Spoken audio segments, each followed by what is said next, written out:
저는 베드로후서 3장 13절의 말씀을 가지고 끝을 아는 자의 여유, 이러한 제목으로 하나님의 은혜를 나누겠습니다. 제가 오늘 말씀을 준비하면서 보니까 올해 마지막 오늘이 금요 찬양 예배이고 뿐만 아니라 2022년도의 마지막 예배입니다. 마지막 공예배입니다. 오늘이 마지막 공예배예요. 내일 저녁에 이제 우리가 찬양의 밤을 시작을 해서 찬양의 밤 마친 다음에 12시 땡 하면 드리는 예배는 벌써 2023년도 예배입니다. 그래서 오늘이 마지막 공예배입니다. 2022년도 시작한 지 얼마 안 된 것 같은데 벌써 한 해가 지나왔습니다. 여기 앉아 계신 모든 분들은 다른 시간을 살고 있습니다. 이것이 무슨 뜻일까요? 어떤 분에게는 시간이 쏜살같이 지나가는 것 같고 어떤 분에게는 천천히 지나가는 것과 같다는 것입니다. 사람마다 느껴지는 시간의 속도의 차이가 있을 수 있습니다. 저희 막내 아들 우리 예훈이 같은 경우는 2022년도가 본인이 맞이한 두 번째 새로운 해이자 첫 번째로 생일을 맞이하는 아주 뜻깊은 2022년도였습니다. 이제 만으로 한 살이 된 거죠. 만으로 한 살이 됐는데 저희가 이런 이야기를 합니다. 사람의 연령에 따라 앞에 숫자에 따라 삶의 속도가 변한다. 시간이 지나가는 속도가 변한다. 이런 얘기를 합니다. 우리 10대 전까지의 우리 학생들, 여기 앉아있는 저기 앉아있는 저 사람들은 어떻게 생각을 하나요? 빨리 어른이 되고 싶어요. 빨리 어른이 돼서 내 마음대로 뭐 콜라도 마셔봤으면 좋겠고 내 마음대로 막 과자도 먹어봤으면 좋겠고 아이스크림도 막 꺼내서 먹어보고 싶고 빨리 어른이 됐으면 좋겠어요. 그런데 시간이 너무 천천히 가요. 5km로 가고 6km로 가고 10살이 넘어도 10km로 갑니다. 그러니까 굉장히 천천히 가요. 근데 우리 권사님들 어떻습니까? 60이 넘고 70이 넘어가고 80이 넘어가고 하면요, 눈 감았다가 이렇게 뜬 것 같은데 벌써 한 해가 지나갔어? 그러면서 60km, 70km, 80km 쏜살같이 지나갑니다.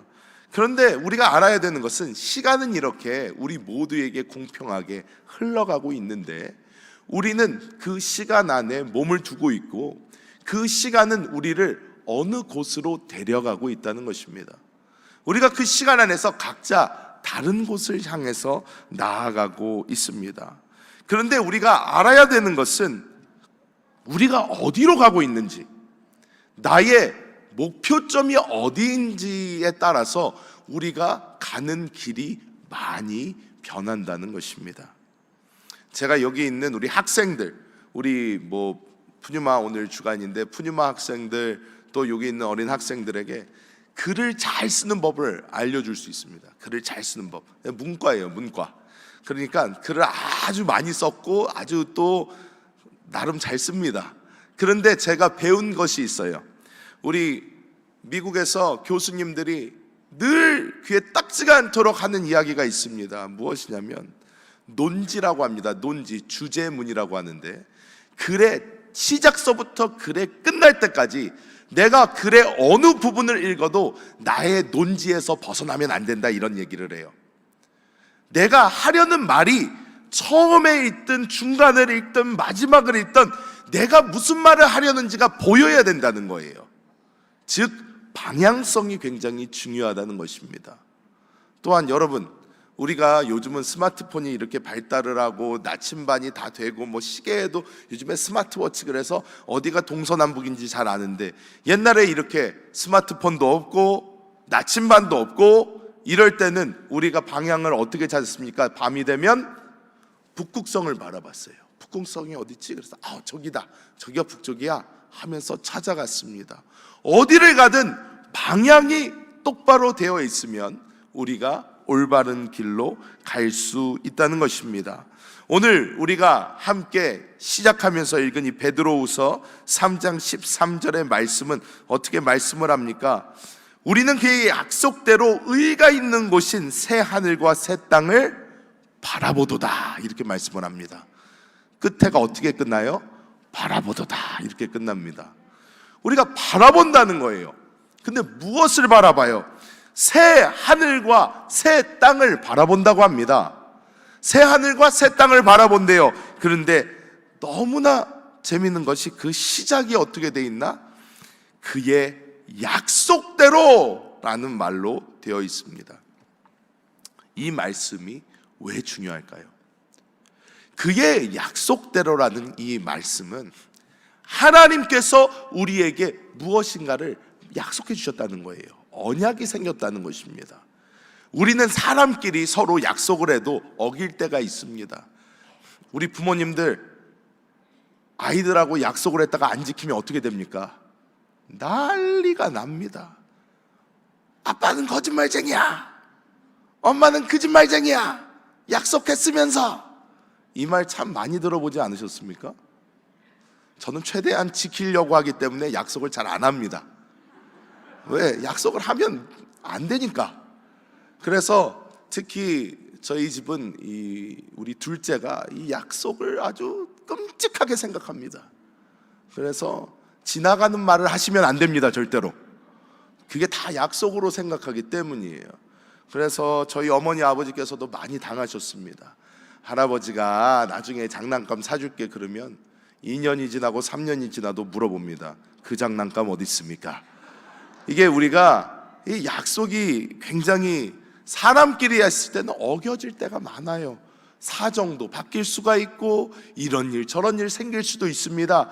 하지만 하나님께서는 사람이 아니기 때문에 약속을 하시면 반드시 지키십니다. 이루어집니다. 하나님이 약속을 했다는 것은 하나님은 심지어 시간 밖에 존재하고 계시기 때문에 하나님 입장에서 내가 약속한다 한 그 일은 하나님 입장에서는 이미 이루어진 일입니다. 이미 이루어진 일이라는 거예요. 즉 하나님 입장에서는 새 하늘과 새 땅이 이미 이루어져 있습니다. 그것을 우리가 바라봐야 된다고 오늘 말씀은 말씀하고 있는 줄 믿습니다. 우리가 하나님 앞에서, 하나님 안에서는 이미 이루어진 일, 우리가 알고 있고 또 알 수 있는 이 미래라는 것은 과연 무엇인지 오늘 함께 나눠보고자 합니다. 첫 번째로 우리가 하나님을 통해서, 하나님의 말씀을 통하여 알 수 있는 가장 먼저의 것은 무엇이냐? 세상의 끝에 대해서 우리는 알 수가 있습니다. 이 세상의 끝에 대해서 하나님은 이 하나님의 말씀을 통해서 우리에게 많이 말씀해 주십니다. 근데 이 세상의 끝에 대해서 우리는 양면성이 있는 것을 보아야 합니다. 세상이 끝난다라는 것에 좋은 점이 있고 또한 나쁜 점이 있다는 거예요. 이것이 무엇인가? 우리는 하나님의 말씀을 통해서 알 수 있는 것은 이 세상에는 절대 평화가 오지 않는다는 것입니다. 주 예수 그리스도께서 이 땅에 내려오실 때까지는 절대로 이 땅에 평화로운 세상은 이루어지지 않습니다. 이루어지지 않아요. 저는 대학에서 정치학을 공부했습니다. 정치학을 공부했어요. 조지아대 정치학과를 나왔는데 이 정치학 학도들이 모여서 맨날 토론하는 것이 무엇이냐? 세계 평화입니다. 세계 평화. 어떻게 하면 세계 평화를 이룰 수 있을까? 논의하고 논쟁하고 글을 쓰고 난리를 칩니다. 그때 저는 웃으면서 이야기했습니다.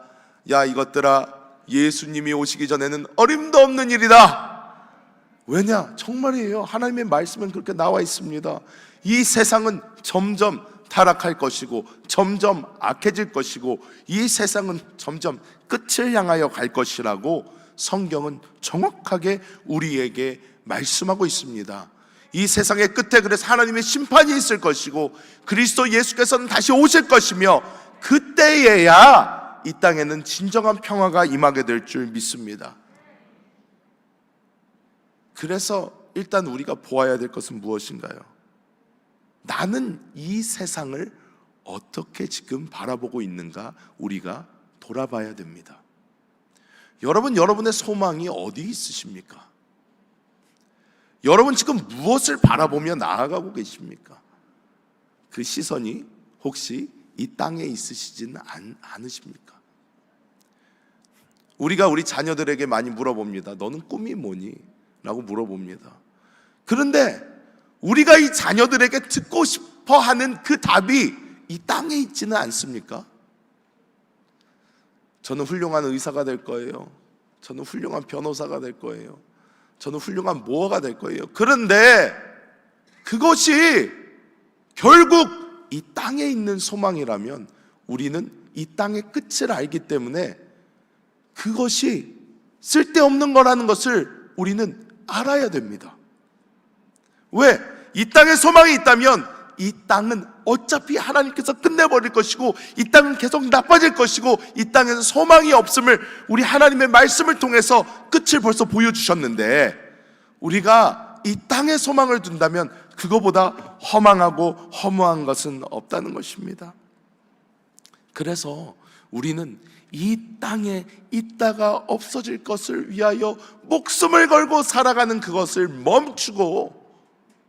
멈추고 우리가 하나님의 시선으로 이 땅을 바라보며 나아가야 되는 줄 믿습니다.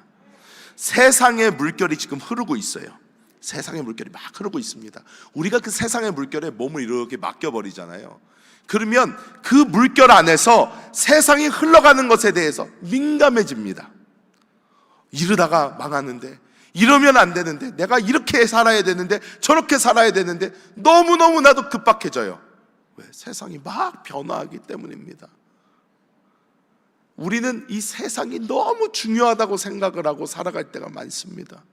근데 여러분 참 재미있습니다. 우리가 하나님의 입장에서 이 땅을 바라보면 이 땅은 벌써 끝났습니다. 제가 예를 들어 드릴게요.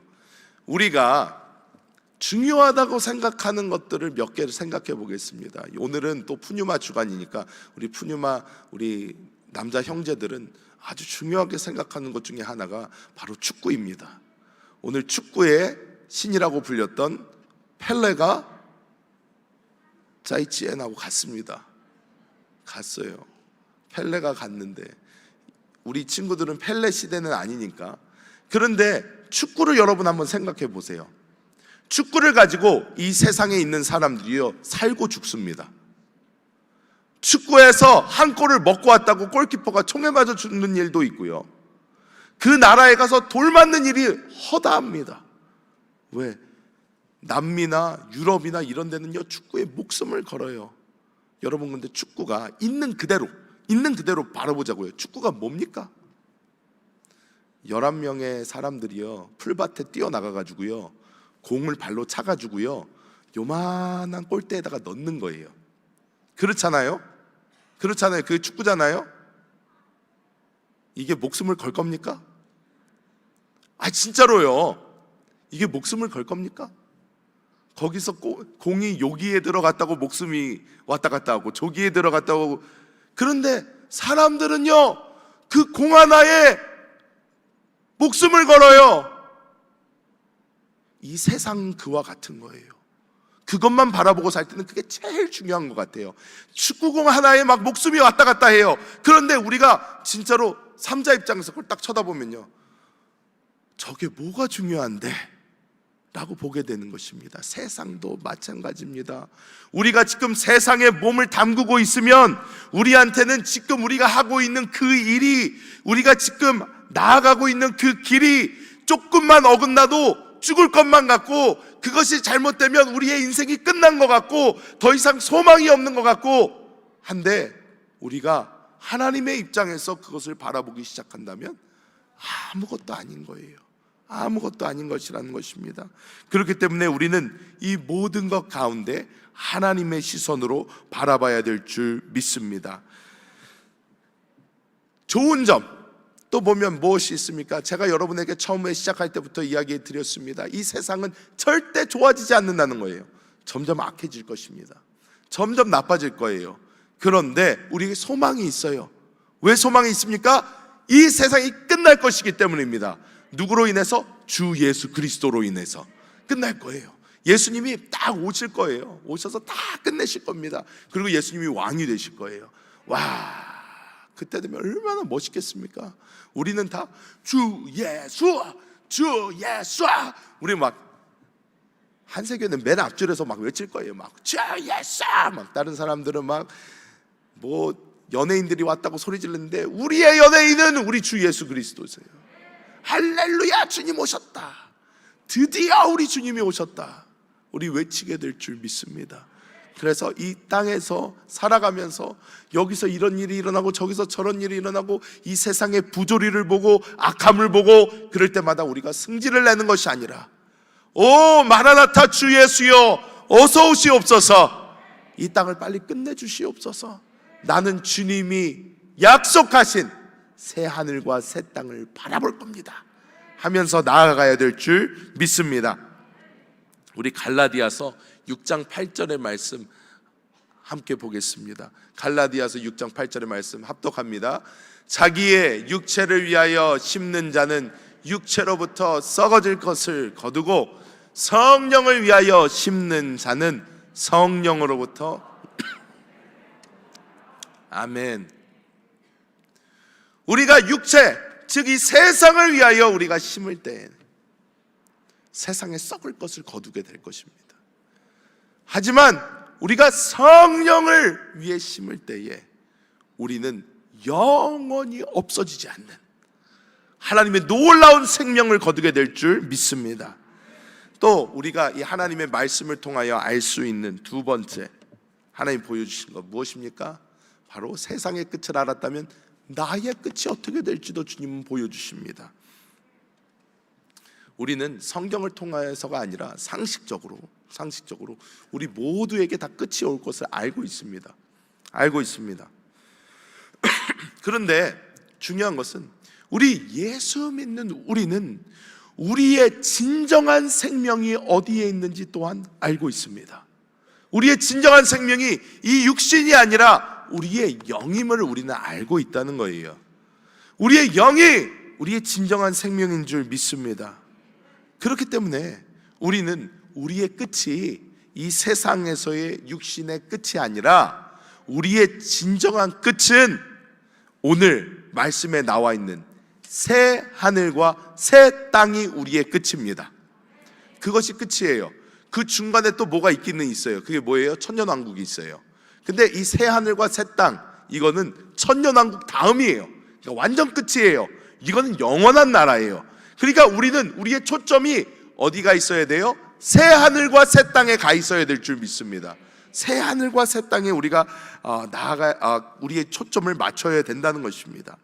오늘 이 베드로전서의 말씀은, 오늘 이 베드로후서 3장 13절의 말씀은 어떤 말씀이냐면, 사도 베드로가 당시 초대교회 사람들에게 주는 응원의 메시지였어요. 응원의 메시지. 왜 이때 응원의 메시지가 필요했을까요? 당시 초대교회 사람들은요, 어마어마한 핍박을 당하고 있었습니다.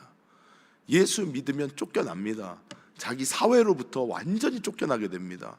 즉 어디에 가서도 벌어먹고 살 수가 없었어요. 어디를 가나 사람들이 받아주지를 않았어요. 쫓겨났습니다. 그뿐만이 아닙니다. 이 당시에 어떻습니까? 박해가 시작이 됩니다. 박해가 시작이 돼서 유대인들도 예수 믿는 이단들을 죽이기 위해서 사람들을 보내서, 사울이 했던 일이 그 일이잖아요. 사도 바울이 했던 일이 가서 사람들 잡아 죽이는 거예요. 예수 믿는다 그러면 잡아 죽이는 거예요. 그리고 로마에서도 이제 핍박이 오기 시작합니다. 즉 초대교회 사람들은요, 계속해서 끊임없는 핍박에 노출되어 있었다는 것이에요. 삶이 전혀 행복하지 않았어요. 쉽지 않았어요. 삶이 계속 어려웠습니다. 끊임없는 고난이 계속됐다는 것입니다. 그때에 이 베드로가 당시의 성도들에게 이 말씀을 주는 것이에요. 여러분 바라보십시오. 어디를 바라봐요? 하나님께서 우리에게 약속하신 의가 넘치는, 지금 이 시대처럼 유대 종교와 로마가 우리를 핍박하는 이러한 시대가 아니라 의가 약속된 새 하늘과 새 땅, 하나님이 약속한 그곳을 여러분 바라보십시오 라고 베드로는 말씀하고 있는 줄 믿습니다. 이때의 사람들이 이것을 바라보니까 당시에 그들이 겪고 있었던 그런 모든 고난들이 그들에게 충분히 받아들일 수 있는 것들로 변하기 시작했어요. 그들이 그리스도 예수의 생명을 가지고 그 생명 안에서, 영 안에서 하나님께서 약속하신 그 새 하늘과 새 땅을 바라보니까 이들에게는 소망이 넘치게 되는 것입니다. 그렇기 때문에 이들은 칼날이 들어와도 웃으면서 갈 수 있습니다. 사자밥이 되어도 웃으면서 죽을 수 있는 거예요. 어떤 고난과 핍박이 다가와도 기쁜 마음으로 갈 수 있게 되었습니다. 왜냐? 이들에게는 영원한 생명이 있고 이들에게는 영원한 약속이 있었기 때문인 줄 믿습니다. 우리는 그 약속이 우리에게도 동일하게 있음을 깨달아야 될 줄 믿습니다. 여러분, 지금 삶이 힘드실 수 있어요. 어려우실 수도 있습니다. 2022년이 여러분에게 고난의 한 해가 되었을 수도 있고요, 정말로 2022년이 가장 견디기 힘든 한 해였을 수도 있습니다. 하지만 여러분, 이게 끝이 아닙니다. 이게 끝이 아닙니다. 오히려 하나님께서는 우리에게 영원한 약속을 주십니다. 새 하늘과 새 땅이 우리를 기다리고 있음을 주님께서는 말씀해 주십니다. 여러분, 희망을 잃지 마십시오. 소망을 잃지 마십시오. 지금 어렵다고 주저앉지 마십시오. 여러분에게는 영원한 소망이 있습니다. 하나님께서 약속하시는 새 하늘과 새 땅이 있는 줄 믿습니다. 그렇기 때문에 그곳을 바라보시기 바랍니다. 그럴 때 하나님의 놀라운 은혜가 여러분과 함께 할 줄 믿습니다. 간증을 하면서 말씀을 맺도록 하겠습니다. 며칠 전에 저희 큰아들 우리 예한이가 갑자기 아빠, 월드컵이 보고 싶어요 그러는 거예요. 그래서 제가 야, 끝난 지가 언젠데 또 월드컵을 본다고 그러냐 그랬더니 아니, 근데 유튜브를 트니까 월드컵 영상들이 막 나온대요. 그래서 유튜브 보겠대요. 그래서 그래 봐라. 그래서 봤어요. 이거 넘기기 시작하더니 갑자기 월드컵이 나오는데 아무리 봐도 이번 월드컵이 아니에요. 이렇게 보니까 지난 월드컵이에요. 지난 월드컵이 어디서 했더라? 뭐 기억이 잘 안 나요. 그런데 제가 그 경기는 기억을 했습니다. 그 경기가 어떤 경기였나? 대한민국이 당시에 세계 랭킹 1위였던 독일하고 붙은 경기였어요. 당시 세계 랭킹 1위 독일과 붙어서 우리는 처참하게 패할 줄 알았습니다. 아무리 요즘 친구들이 얘기하는 국뽕이 차올라도 세계 1위는 안 되는 거다 해서 아무리 그래도 안 될 거야 했는데, 기억나시는 분들 있으시죠? 대한민국, 독일 어떻게 됐나요? 2대0으로 우리나라가 이겼어요. 2대0으로. 지금 처음 들으시는 권사님들 어머 그래요? 이제 그러신 분들 많아요. 지금 보니까 역시 은혜가 넘치셔. 설교만 들으시지 이런 쓸데없는 월드컵 같은 거 안 보시지. 할렐루야. 자, 그런데 그러니까 말씀드릴 재미가 있네. 처음 들으시잖아요. 자, 우리나라 2대0으로 이겼다니까. 세계 랭킹 1위를요 이겼어요. 이겼는데 저는 그걸 알고 있었어요. 근데 우리 아들은 몰라. 그러니까 얘는 이걸 처음 보는 거예요. 그러니까 막 그때까지 우리가 전반전 계속 막 잘한 적도 있지만 계속 골 먹을 뻔했거든요. 그런데 골키퍼가 엄청 잘했어요. 막 다 맞고 막. 그래서 조현우 그때 막 가치가 올라가고 막 비천우다 막 그래가지고 막 되게 좋아했거든요. 그런데 후반전에 끝에 우리가 2골을 넣어요. 수비수가 1골을 먼저 넣고 그 다음에 우리 손흥민 선수가 마지막 이 골키퍼 노이어가 밖에까지 나와가지고 막 놀고 있다가 이렇게 뻥 해가지고 우리 손흥민 선수가 마지막 골을 넣습니다. 그래서 우리가 세계 1등인 독일을 격파시켜요. 와, 다시 봐도 재밌더라고요 저는. 그런데 막 다시 봐도 그러면서 아들이랑 막 보고 있는데, 근데 저는 결과를 알고 있잖아요. 그러니까 어떻습니까? 어차피 저러다가 조용건이가 늘 거고 그 다음에 손흥민이가 늘 거야 알고 있어요. 그러니까 여유만만합니다. 그래 이제 나온다. 그래 이제 나온다. 이게 되는 거예요. 왜? 끝을 알고 있기 때문에. 끝을 알고 있기 때문에. 우리가 하나님으로부터 이 끝을 다 배웠는데, 성경을 통해서 이 끝을 알고 있는데, 지금 중요한 것이 무엇입니까? 끝을 알고 있는 게 중요한 게 아니라 내가 어느 흐름에 내 몸을 맡기고 있는지, 내가 어디를 바라보고 가고 있는지, 내가 2022년도가 끝이 났는데 지금 나는 어디를 향해서 가고 있는지, 이게 중요한 것입니다. 여러분 지금 어디 바라보고 계십니까? 어디를 향해서 나아가고 계십니까? 그 끝이 세상에 있지는 않습니까? 여러분 눈을 빨리 휙 돌리시길 바랍니다. 어디로? 새하늘과 새 땅으로, 그곳으로 눈을 돌리시길 바랍니다. 여러분의 나이 상관없습니다. 지금 여기 있는 어린 친구들서부터 우리 푸뉴마, 우리 심지어 지금 엘리야 권사님들까지 어떻게 합니까? 눈을 내가 어디를 바라보고 있는지 보시고 지금 돌리시기 바랍니다. 돌려보세요. 새하늘과 새 땅을 바라봅니다. 주님, 영원한 그곳을 바라봅니다. 주님, 나아가시길 바랍니다. 그리고 우리는 그 약속의 근원 되시는, 우리 영 안에 지금 살아계시는 그리스도 예수를 바라보며 붙잡을 때에 결국 하나님의 영광을 보게 될 줄 믿습니다.